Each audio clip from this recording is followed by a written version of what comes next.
Bernardino killer's iPhone may be over, but the fight over encryption has just been dramatically ramped up. The online messaging service WhatsApp, which has over 1 billion users, just added end-to-end encryption on all of its services, including messages, phone calls, photos, and videos.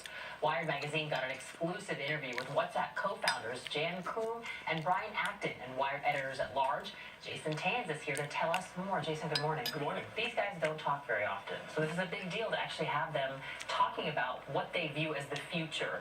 First off, what is end-to-end encryption? How do you explain it to people? So if I'm sending you a message with end-to-end encryption, basically the only way you can decipher that message is if you have your specific phone.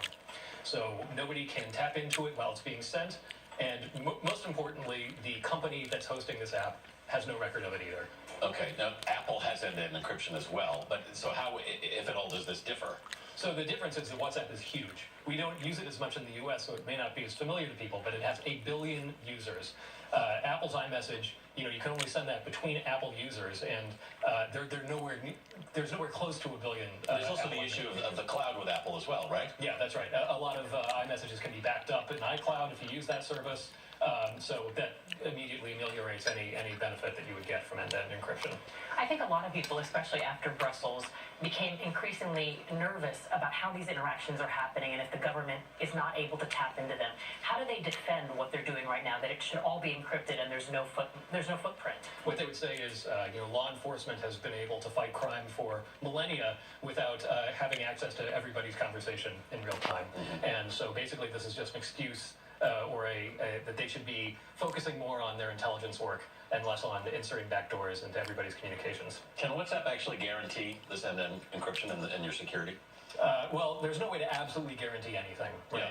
But what they can do is they can guarantee that if the government comes to them with a warrant and says, we need records of these people's conversation, they can say, we don't have it. Yeah. It's as encrypted to us as to anybody else. It's just not there. Yeah, we can't get at it. But when you describe it, it seems like this would be an app that'd be very successful in the United States. So why is it that it's really only taken off overseas? Some of this is just because messaging apps, this messaging app in particular took off because it offered a free alternative to really expensive messaging services. And honestly, texting is not so expensive in the US that was such a huge demand. So that's why it really grew internationally more than it did in the US. Koum, one of the co-founders of WhatsApp, grew up in the Soviet Union during communism.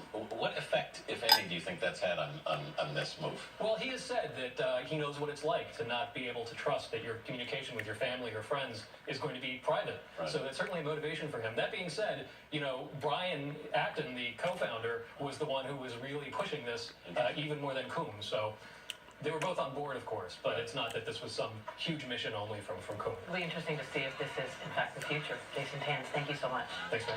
Coming up, the Postal Service is